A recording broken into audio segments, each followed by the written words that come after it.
father of the nation. Please welcome Richard Sorabji, Charles de Salvo, and Ananya Vajpeyi in conversation with Faisal Devji. Thank you.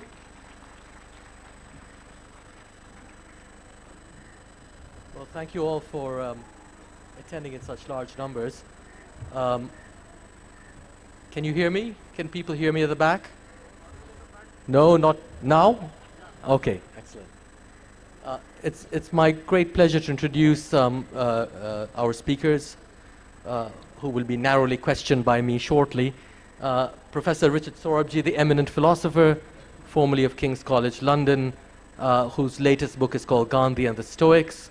Dr. Ananya Vajpeyi, whose recent, very well-received book, Righteous Republic, deals with political thinking in India, the history of political thought in India. She's a fellow at the Center for the Study of Developing Societies in Delhi. And Professor Charles de Salvo from the University of West Virginia, professor of law, author of a very substantial recent book, The Man Behind the Mahatma, on Gandhi as a lawyer. So without further ado, let me begin. And I'd like to begin by saying how interesting it is to me, at least, that Gandhi, to my knowledge, is the only major political figure of the 20th century who rejects history entirely, whose thought is not based on history. Unlike imperialism, for instance, which was premised upon a gradual evolution, the gradual evolution of freedom among the Indian people, a freedom that would eventually be granted by the British in the fullness of time. Unlike communism, which of course has a kind of telos of a dictatorship of the proletariat, followed by communism and the withering of the state. Unlike every political ideology we know of the 20th century, Gandhianism, if there is such a thing, really has no history. It rejects history as being violent. For Gandhi, violence was made possible because it subjected means to ends. You could sacrifice the means for the ends. And turning to Richard, it strikes me that your book too, in a way, performs Gandhi's rejection of history, insofar as you put together Gandhi with Stoicism, a philosophy of antiquity and of late antiquity. I wonder if you might say something about the way in which what you are doing is also somehow taking up Gandhi's challenge to think non-historically, or to think about the philosophical as opposed to the historical dimension of politics. Now, is the microphone reaching to the back end there? Can you hear all right? At the back, is it all right? Is it all right? I'm not getting any no's. Good. Well, that's a very interesting question, because Gandhi, once he'd gone to London, read extremely widely. And everything he read, he transformed. He loved certain parts of Christianity, he loved certain Christian writers, but he changes them all. He loved Plato, he paraphrased a whole work of Plato, but he changed it. Everything he touched, he changed. He actually only discovered the Stoics late in life, and he thought they were wonderful. But because he discovered them late in life, he didn't have time to change them. And so, by a funny result, he remained much closer in spirit to the Stoics, in my view, than to the people he'd actually paraphrased, like Tolstoy and Plato, because he was forever changing them. And that's, of course, is unhistorical, but wonderfully enlightening, because you finish up with something which isn't Plato, which isn't Tolstoy, but is richer than either of them. I think it fits with his idea, he takes them to the Jains, that nobody has the full picture of truth. And so we're all looking for truth, and he's got a unique combination. Philosophically, I think it's very useful. Historically, it's no good at all. But it wasn't meant to be historical. I think, just to follow up on that, so what in fact you're doing in your book, one of the many things you do, is to create a sense of intimacy between two forms of thought which are historically very distinct, Gandhi's nonviolence and Stoicism. And it struck me when I was reading your book how Gandhi himself worked with the idea that opposites are intimate to each other. So for him, in my view, violence and non-violence are actually very close to each other.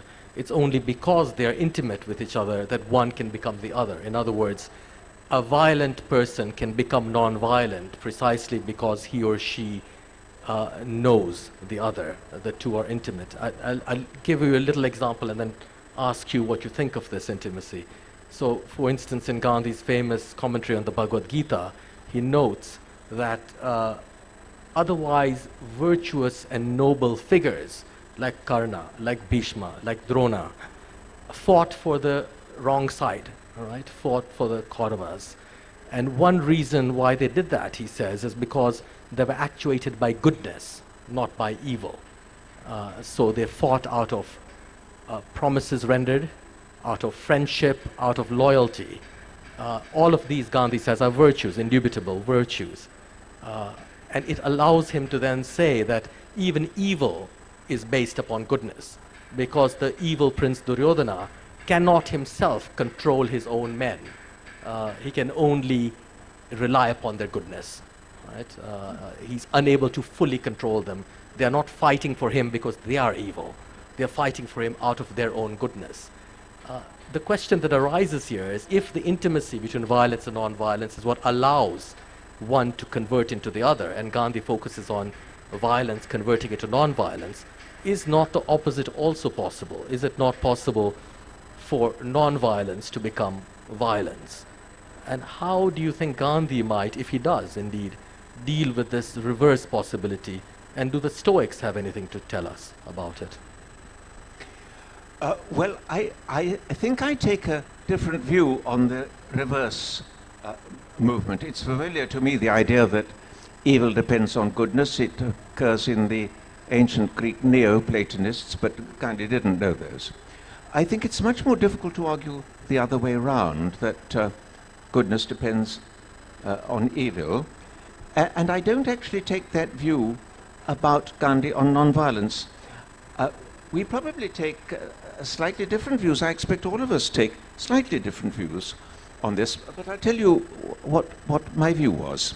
It was this, that on non-violence, Gandhi looks inconsistent, but actually, in order to see that he is remarkably consistent, in my view, not totally, but remarkably consistent, at least up to 1940, you have to understand the philosophy behind it, which is what's like Stoicism. Let me just develop that a little bit. Gandhi thinks that non-violence is not an invariable rule except in one respect. There's one thing that's invariably true about violence. It is always wrong, no exception. That sounds very absolute. But now, look at how he makes it vary. It's always wrong, he says, but there may be something else which is even more wrong. He wrote the most wonderful set of 7 letters in 1926. They're not in the collected works, in which he supported the killing of 60 potentially rabid dogs. This produced outrage from his readers. I'm saying Gandhi is a wonderful philosopher, and one reason why he is wonderful is that all his decisions were based on experiments. What do we do with dangerous animals in the ashram or in a city? And then public discussion, in which he always published the objections of people who were against him, and then in response developed far deeper and learned from the objections.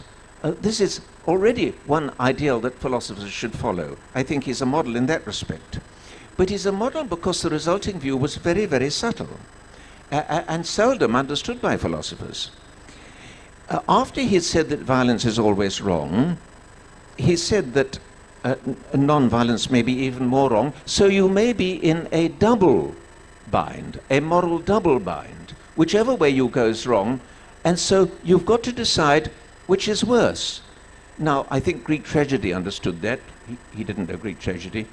I think some Christian thinkers, but only a few, understood that.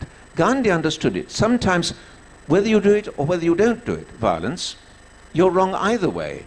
You've got to see which is worse in the situation. And he had a number of different reasons why it shouldn't be the same decision for everybody. Because he thought that in making decisions in life, and this is very, very stoic, in making decisions in life, it's not enough just to think, well, at least I must be rational because humans are rational. That's only the beginning. You've got to think who you are as an individual. And for example, if you have agreed to be in charge of a township because you're on the city council, then you have acquired a duty to protect the residents from rabid dogs. This duty would not necessarily fall on somebody who hadn't undertaken the post of municipal council or head of the council. So what roles you've undertaken is one thing. Or again, your beliefs. He thought that the Ali brothers believed that the right thing was not non-violence but retaliation. Well, in that case, it would be even worse for them to follow Gandhi just to please Gandhi, because they'd be going against their own beliefs, which is even worse. Of course, they're terribly wrong. Any violence they perform is wrong. They are completely mistaken. The best would be for them to understand that violence is wrong. But if they don't understand that, it's better for them to be violent in doing what they believe. Or just one more example. He said to Hindu tradesmen on the Afghan frontier, when you're attacked by Afghan raiders, don't run away, which is what I would do. Don't run away, he said. That's cowardice. You Hindu tradesmen have got to learn courage, so shoot back. Because they've got a different character. They should learn something of the fearlessness of the Afghan raiders and drop something of the quiet life wanted by the Hindu traders. So your character, your undertakings, all these things mean that there'll be different decisions for different people in different circumstances. That is very, very stoic. I think it's true. It's rarely perceived in philosophy. And so to a large extent, I don't agree with people like Perry Anderson who say Gandhi is forever inconsistent. That's how it appears, because he's telling different people, you can be violent, you shouldn't be violent. Looks inconsistent. It's the philosophy of the individual, which the Stoics shared, which mean that it's not inconsistent, but you won't see that until you understand this individualistic philosophy behind it. I do admit that from in the 1940s, I think he did become rather inconsistent, especially with Quit India, where he says, we won't get rid of the British till doomsday. I think he was beginning to feel despair, acting a bit out of his previous character, I think. I think it was, to my mind, a slight failing, but a failing in a giant. I know you have a different view, and I think we all, I have no different view for you. We may have different views, but this will come out later. Well, I think that I much prefer the Gandhi of the 1940s, actually. The Gandhi who, for very interesting reasons, is for the war with Pakistan in 1948. But his reasons are fascinating. I won't go into it now.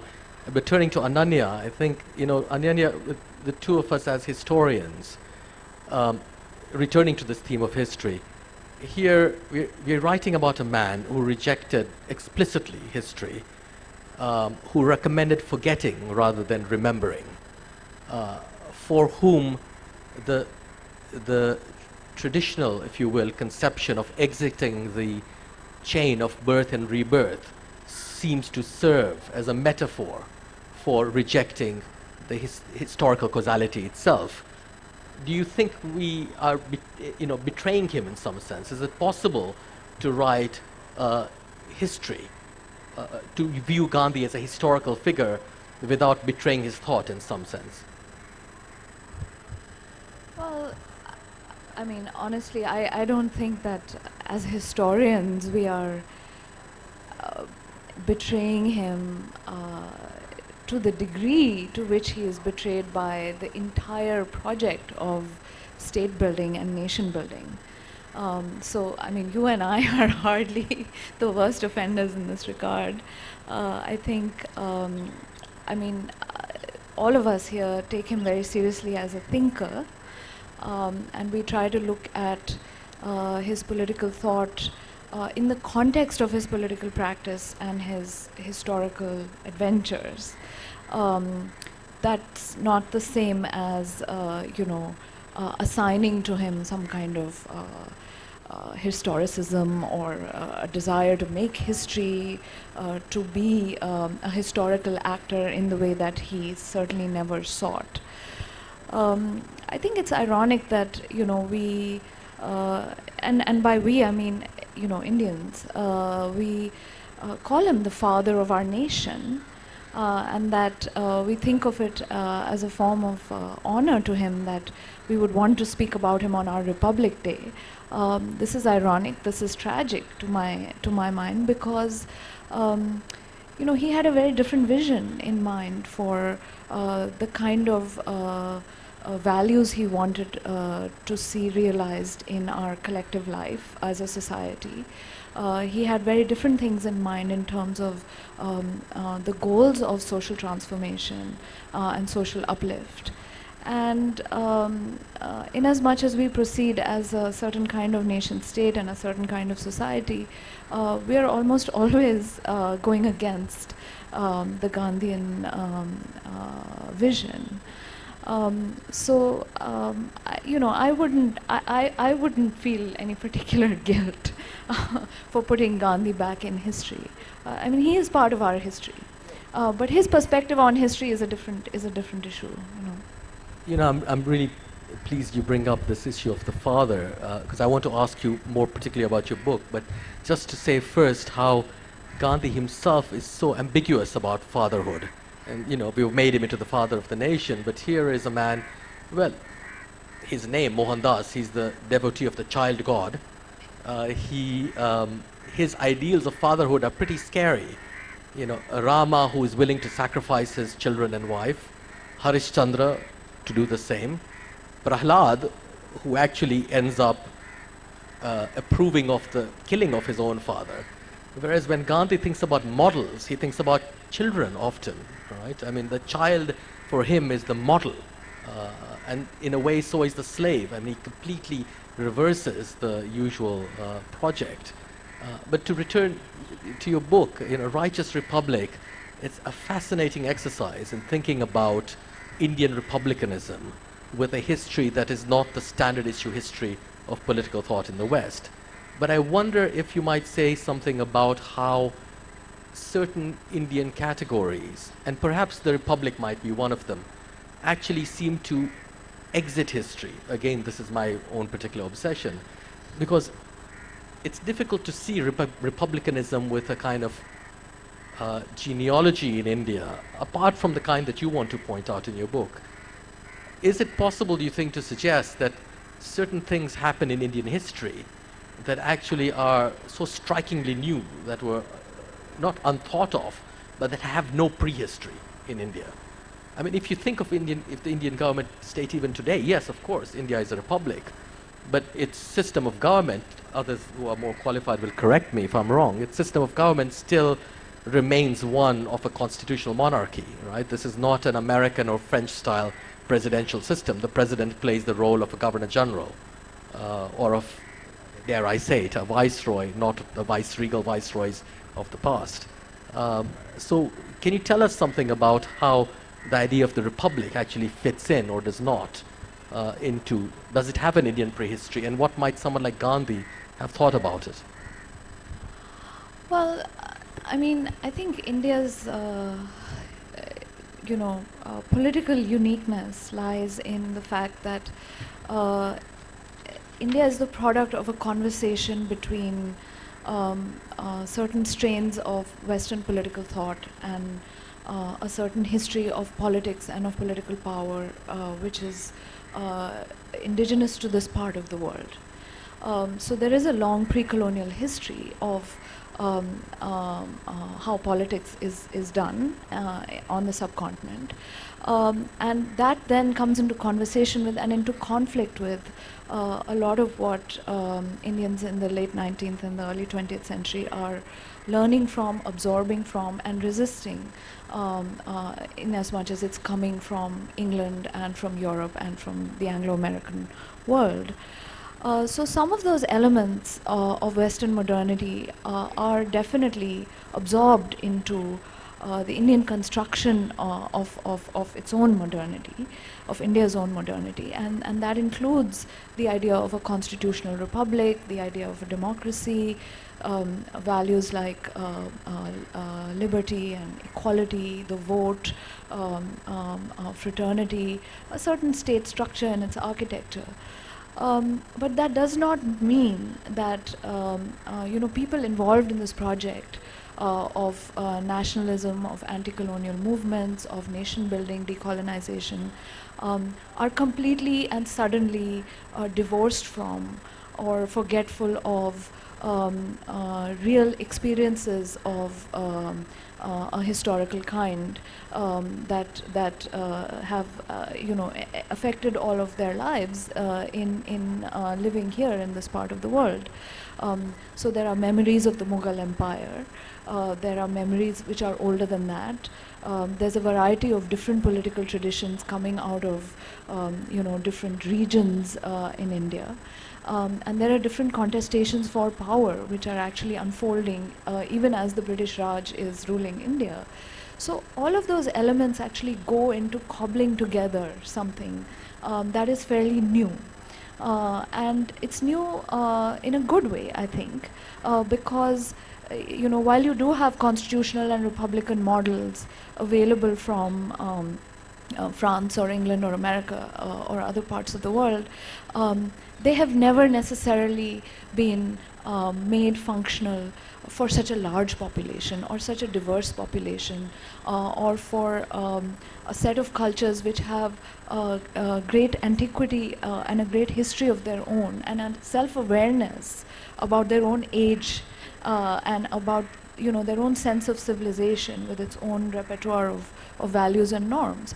So making something work in a context is a very difficult thing, and I think it required a lot of creative thinking on the part of a number of people of our founding generations to actually free India from British rule and make it possible for it to move on its own path.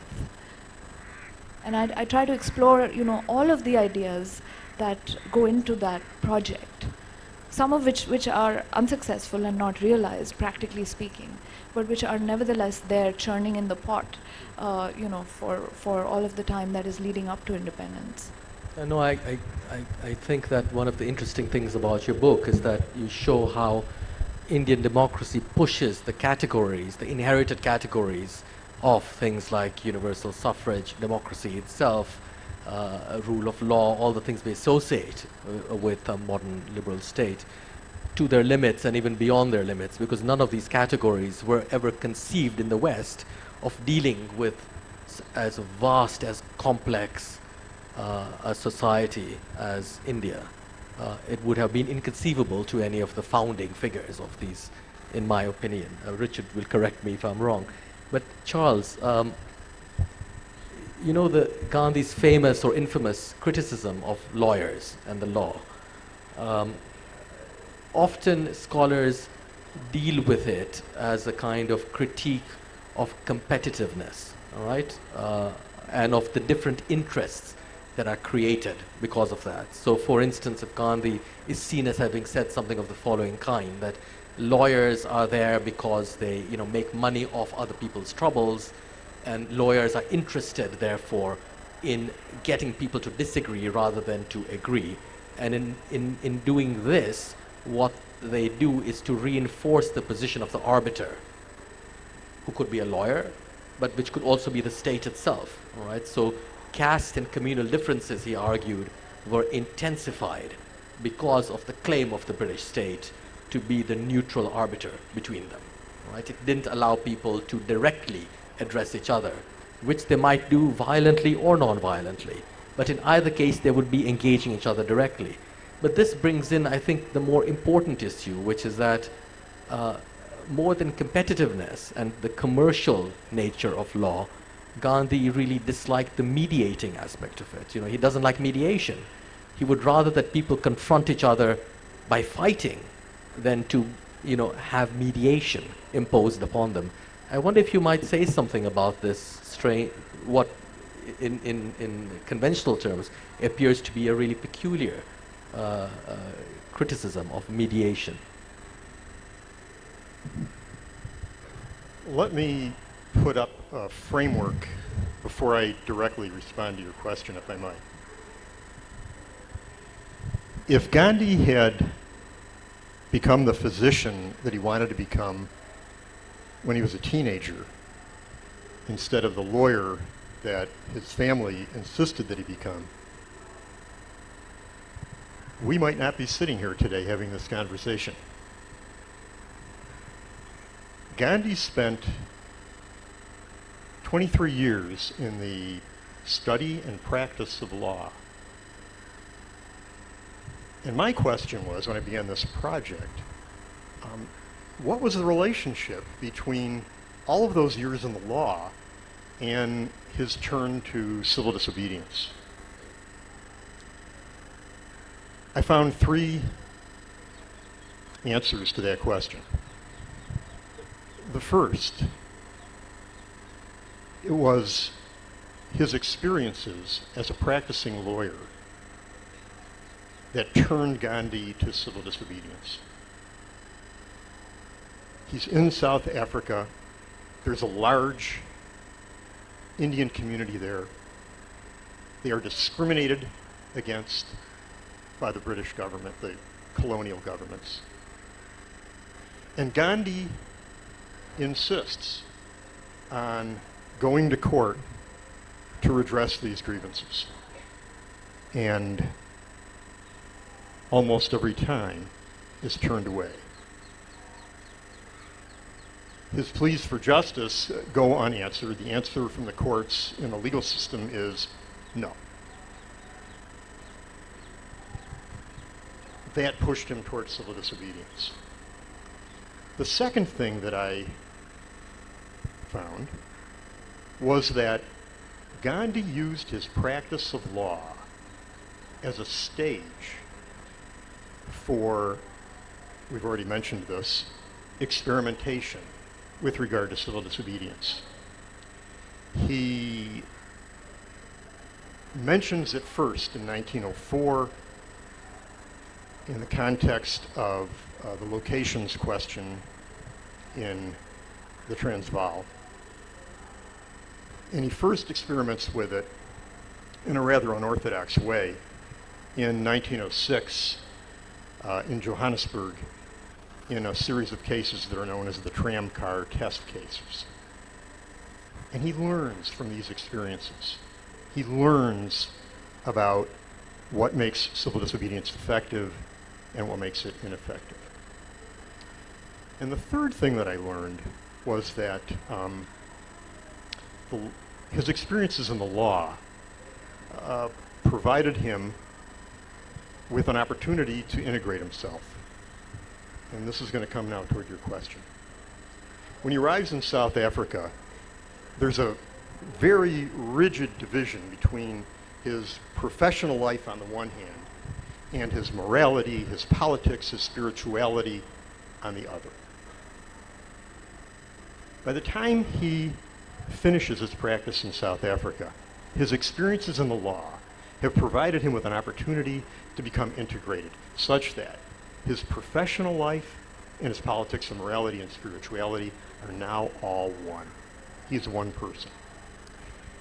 I think that evolution led him, in part, to the vision partially expressed in Indian Home Rule of the ideal of village life and the ideal of community that would do away with the need for lawyers part of that doing away of the need for lawyers is what you suggest, which is the elimination of mediation and direct interpersonal discussion. Let me just conclude with this point. An American jurist named Oliver Wendell Holmes once famously said, "The life of the law is not logic. The life of the law is experience." And if ever that were true, it was true of Mohandas Gandhi. If I might just continue on that a bit, to ask what remains of the lawyer in Gandhi after he becomes the Mahatma, because it strikes me when you look at the correspondence among his associates and indeed his enemies, especially his enemies, and between them and him, many of his enemies in particular always complain that, Gandhi works in the following: something we will agree on. I will accept your reading of this text, but I reserve the right to reinterpret it in future.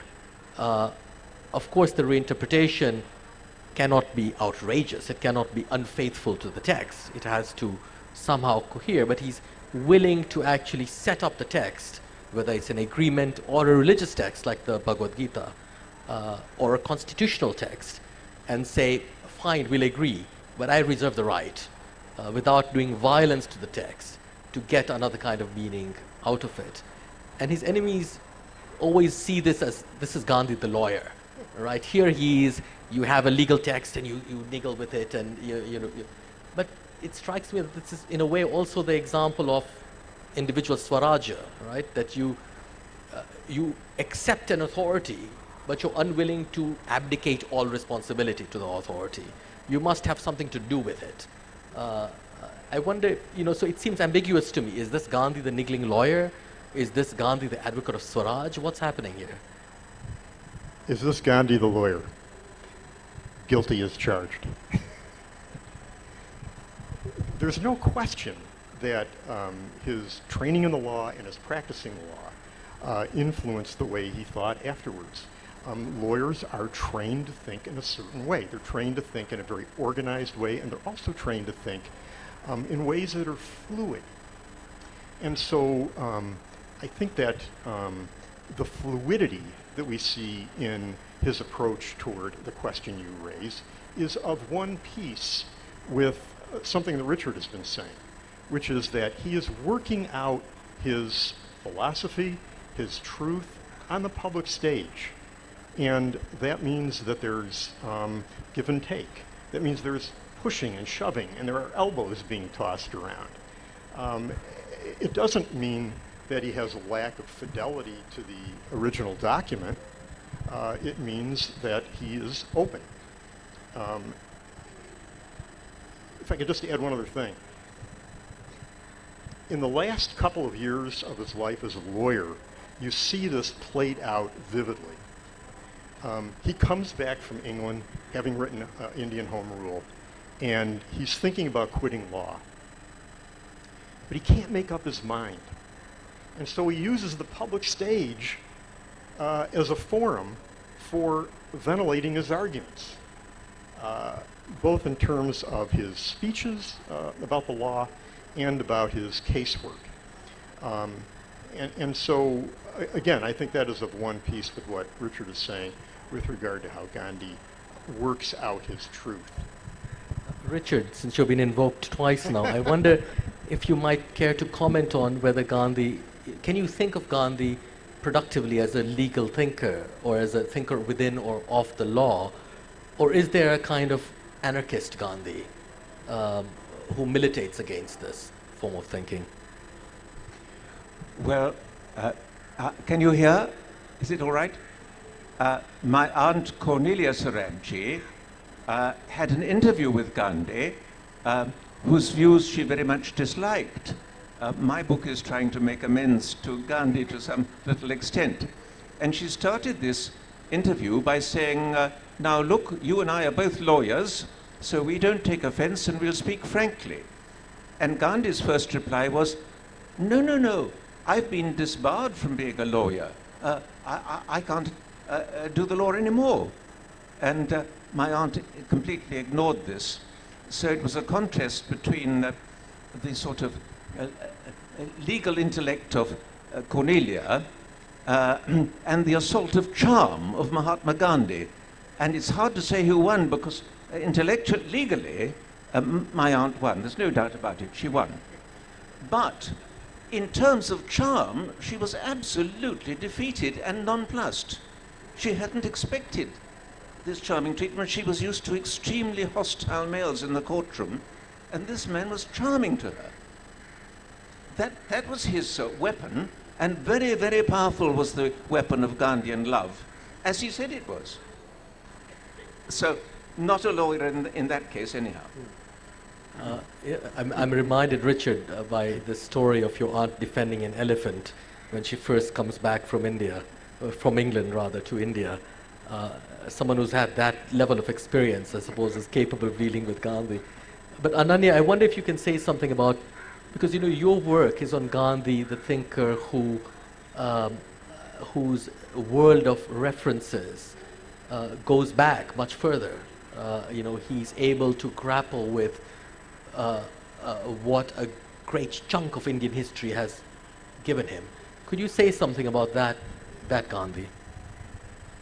Well, just to connect to what all of you have been discussing, I think if the prerogative for interpretation, I mean, if you want to name that legalistic, then Gandhi exercised that to the bitter end. And a good example would be, his take on the Bhagavad Gita, right, which is something that I look at in great detail. And he reads this text continuously over the course of 40 years. He reads it privately, he reads it together with his associates in his ashram or in whatever sort of domestic setting he has. And eventually they publish a book called the Gita according to Gandhi. Now, in order to be able to say according to me, right, you are exercising a certain authority as an interpreter, as a reader, as a commentator. And Gandhi did that with confidence, because I think, for him the important thing was to get at the truth. And in order to do that, at some point you have to make certain interpretive leaps, you have to take certain interpretive risks. With dealing with any text, if you take the text seriously. And I think Gandhi did that, and he did that even earlier with Tolstoy or with Emerson or with Thoreau or with with the Christian texts that he was influenced by. I think both things are at work. There is the legalistic tendency to interpret, but there is also the assertion of the reader's freedom, which is also a kind of Swaraj. Because it's okay to do that in the service of arriving at the truth of the text, which is in the end what he's after. The fidelity is always to the truth, not to this or that position that has been, conventionally powerful or conventionally dominant. I think the aspects of Gandhi's thought that I've tried to explore a little bit have to do with his early exposure to Jainism, which come on account of him being a Gujarati, where Gujarati society has mixed Jain and Vaishnav elements. And there was a particular teacher whom he was close to in his youth called Raichandbhai Bhai Mehta or Srimad Raj Chandra. So I think he had something that he learned and took from Jain thought about ahimsa. But paradoxically, the more interesting source for Gandhi's ahimsa, I think, is the Bhagavad Gita. And I say paradoxically because it's a text about the necessity to go into battle and to enter into a field of violence. And so why is it that Gandhi draws his lesson of non-violence from a text that is all about war and violence? That's the interesting kind of exercise that he manages to pull off. And I think without exercising his interpretive freedom as well as his tenacity in sticking with this text till he had gotten it. He would not have been able to come up with that kind of a reading, of a really original reading. And mind you, I mean, I don't want to take too much time, but there were a lot of people reading the Bhagavad Gita afresh. Tilak read it, and even Ambedkar read it, and many of the nationalist thinkers kind of went back to it because they felt like it had something to say to their particular political situation. So Gandhi was not unusual in that sense. He was part of a kind of whole moment of a resurgence in interest in the Bhagavad Gita as a source of political thought. But his, what he made of it was quite unique, I think. Could we Yes, stay on Charles. this topic for a moment? Yes, of course. You mentioned, the notion of text and disagreement with regard. Gandhi had an experience in South Africa that scarred him with regard to texts. I'm sure you'll recall this. The Indians are refusing to register as the Transvaal government had wanted them to do. And Gandhi goes to jail and stays in jail for some time in January of 1908, and eventually reaches an agreement with the colonial government, which is not reduced to a single text, as a result of which the government was free to repudiate the agreement, and Gandhi had to restart the movement. And that scarred him. That was what I call malpractice.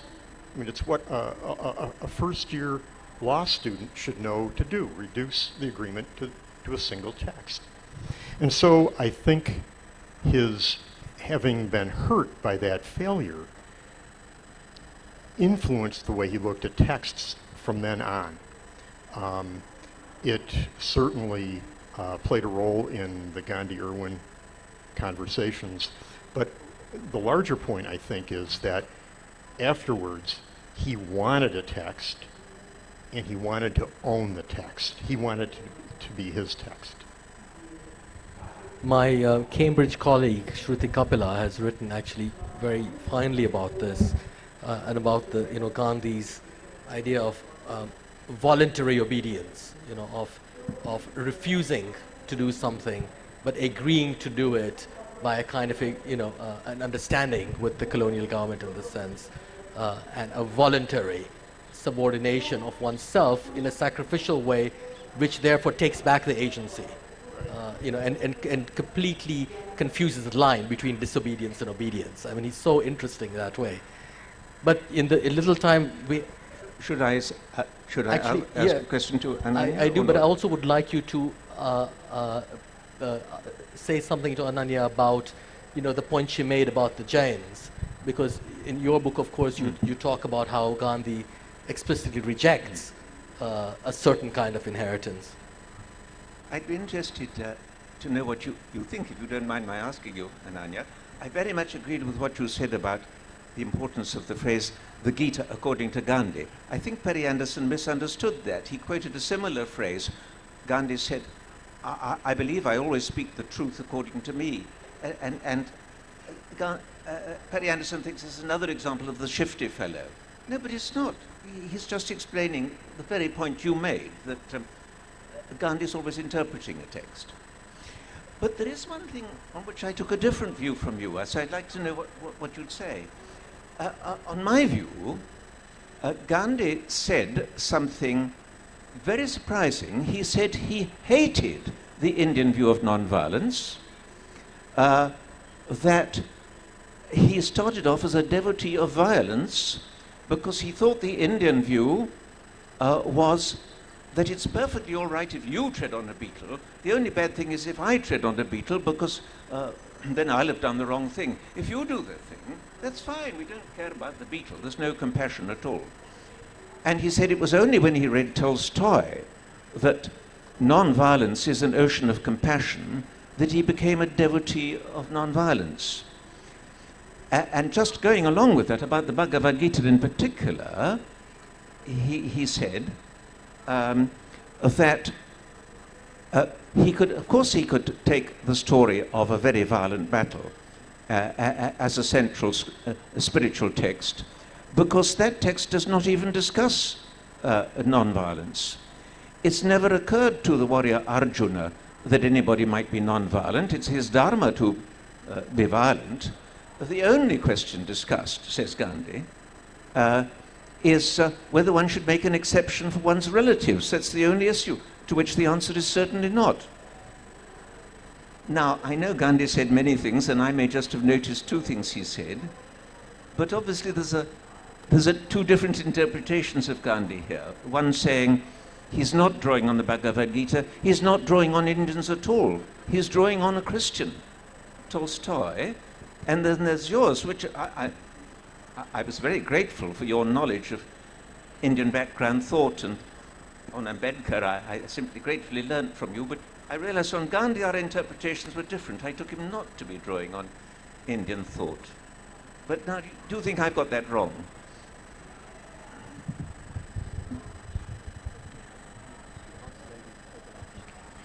Well, I mean, you know, I have a long reading of Gandhi reading the Gita, which I don't think this would be the right place to revisit that in its fullness. But I think the reason for his devotion to the Gita is that it helps him to clarify what correct action is in a situation of moral dilemma. And the dilemma could indeed be between violence and non-violence. Or very broadly put, the right thing and the wrong thing. It helps him to clarify, you know, how you arrive at what correct action is, and to cultivate the state of mind that permits you to go through with that form of action that you have identified as being correct, despite all obstacles, right? So it's really a form of being alert and active and engaged with the difficulty of your situation that Gandhi is after. And I think his reading of the Gita allows him to fine-tune that to the very to perfection. So that by the time, and you said that you felt that there were all kinds of inconsistencies that entered into him in the last few years of his life in the 1940s, but actually it's really around partition and the violence of partition that Gandhi has to take some of his most difficult stands and to act in ways that are often seemingly completely counterintuitive, and that go against the grain of history as it is being made and as it is unfolding. But he's able to do that with a certain clarity because he has already spent the preceding 4 decades thinking about what the Gita has to teach him. Otherwise he cannot be Noakhali, right? He cannot reject the terms on which India and Pakistan become independent nation states. He cannot take the kind of stand that he takes on communal violence. And he cannot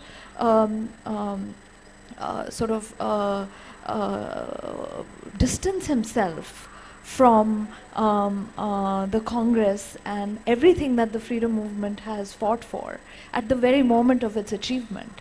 You know, he is only able to say no because he has by now understood where he stands vis-a-vis right action, right? And the true meaning of non-violence as regards to action or the choice between two kinds of action.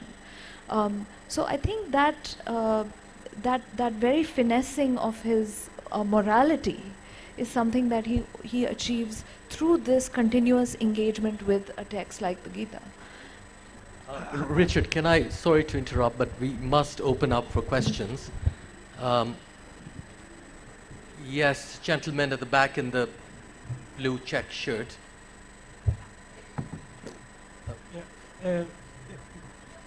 This constant reworking that Gandhi seems to be doing, you put it in his readings, you put it into the context of of law and him being a lawyer. To me, it sounds very almost Hegelian or dialectic.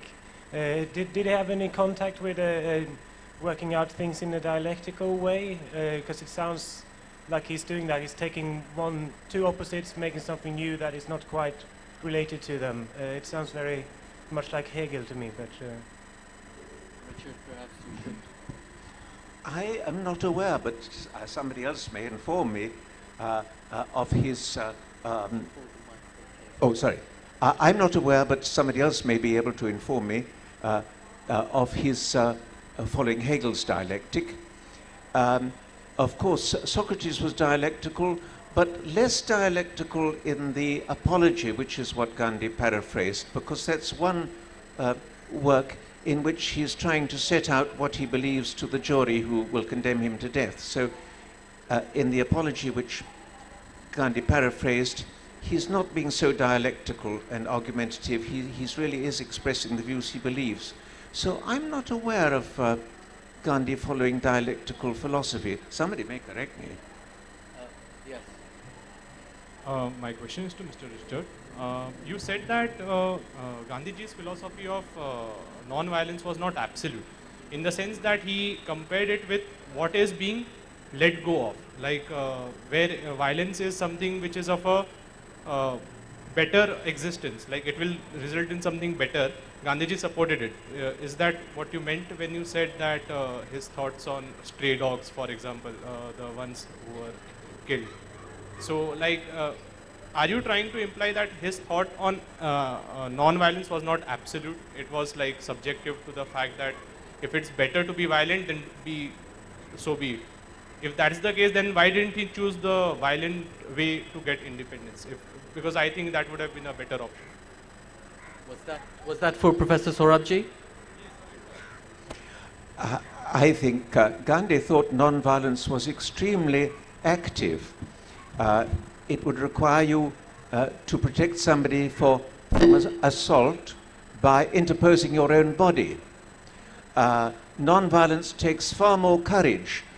It's not that I'm ignoring, I don't think he was ignoring the courage that the military life requires, storming a position with your men, protecting your mates and so on. It takes courage, of course. But to be completely alone and not to resist in any way takes enormous courage. To think of that as passive somehow, I think it takes a higher level of courage, even than the military one, because you don't have the support of thinking, well, I must help my mates and they're helping me. I feel that's incredibly active. Yes. Yeah. Was there a question here where you were standing? I have a question. Go ahead. Go ahead. Can I go first?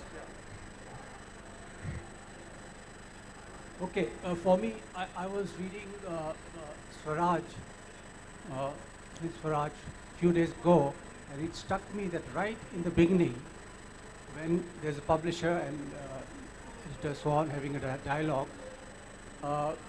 Gandhi establishes that the Varna system is not negotiable. Only thing is, you should find dignity and equality within the Varna system. I think this is the most controversial part of the reading of Gita, and which also put him in direct conflict with Ambedkar. And I wonder why he did not engage with Buddhism as he did with Christianity in terms of compassion and so on. Finally, Amartya Sen offers a contrary view again to the reading of the Gita. And he says, how can somebody interpret Gita as a lesson in non-violence, as speakers have spoken? And he and many Buddhist philosophers, professor in I forget his name, anyway, they say that actually Arjun's hesitation and doubt is much more profound by questioning this whole idea of annihilation, of destroying everything. And there's another model in the Indian tradition of Buddha, a Kshatriya who did not follow his Varna Dharma and went the other path. Thank you. Ananya, I think you are best placed to answer that. and Ambedkar and Gandhi in particular? Well, I'm sorry, sir. I couldn't hear a lot of what you said. But broadly, I mean, just based on what I could hear, I think you were asking about why there wasn't, why Gandhi didn't turn to Buddhism in any interesting way, while Ambedkar did. I think, I mean, this is something that I've discussed at great length in my book, which I would invite you to read. You know, different resources, let's say, within the repertoire of tradition are engaged to different extents by different modern thinkers. Ambedkar turns in a very interesting way to Buddhism towards the end of his life before he converts to Buddhism and creates a new school of Buddhism. Gandhi has a similar engagement, an analogous engagement to different ends with the Bhagavad Gita. On the issue of you know, where the two thinkers stand relative to each other on caste or on varnashram dharma, I mean, I think that's you know, a very big point of difference between them, and it's a very big source of continuing conflict in different streams of thought in India even today. So I mean, we can discuss that at length, you know. But right now we're I think the panel is in general focused on Gandhi, so perhaps putting him into conversation with some other thinker in this context is something that, you know, we'll just have to wait for some other discussion. Let's have a last question. Gentleman here. Sir, this is a question, I think, and either right here in the center, please. Yes. Please be brief because Sure. we have. Sure. So my question actually stems from what Richard just mentioned at the beginning of Gandhi's morality around. Sorry, is that better? Yeah, around his thinking that choosing violence or non-violence is actually an individual goal of what you actually believe in, and you essentially attribute that to the Stoic thinking. And then Ananya talks about his reading of the Gita and the interpretation around that. The question that I have for you is do you actually attribute it to the typical dharam sankat, which is what the Gita is about, around your choices as an individual, or do you actually align to the Stoic thinking of different way of addressing that problem? So which do you believe is the primary driver of the way Gandhi thinks around that? As per you guys. Thank you. That's a wonderful question. Can we just take the last one here and then answer both? Yeah.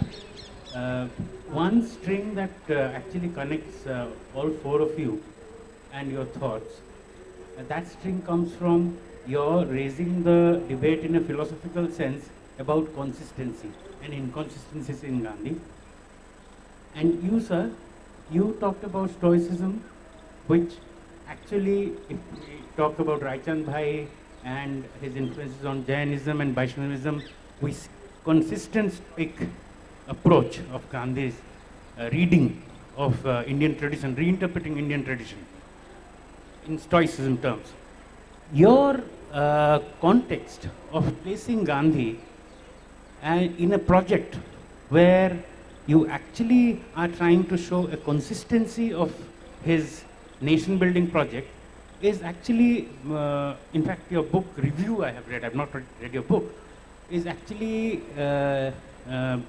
not taking into account the fact of language of politics, which connects to his point as a lawyer. If you read Gandhi 100 volumes, 108 volumes, and the rest of it, each sentence, each paragraph is of a lawyer.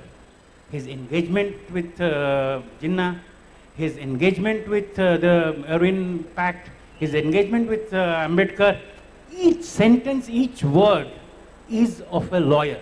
Could you, sorry to interrupt, it's an excellent set of points, but if you could just come to a yeah. question because we have to clear. My question is that to bring all of you together, I would really see the consistency or inconsistency not as a benchmark of a great philosopher or a great mind. Two excellent sets of comments and questions, and we have, of course, only a few seconds to answer them. Could I just have you very briefly say at least one thing about both?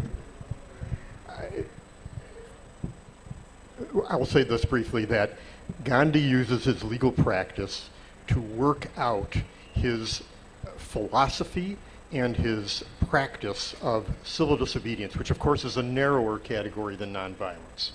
But I would add one other thing, and that's something we haven't discussed yet, and I regret that unfortunately we don't have time to do it, and that is the role of suffering in creating social change in the context of civil disobedience.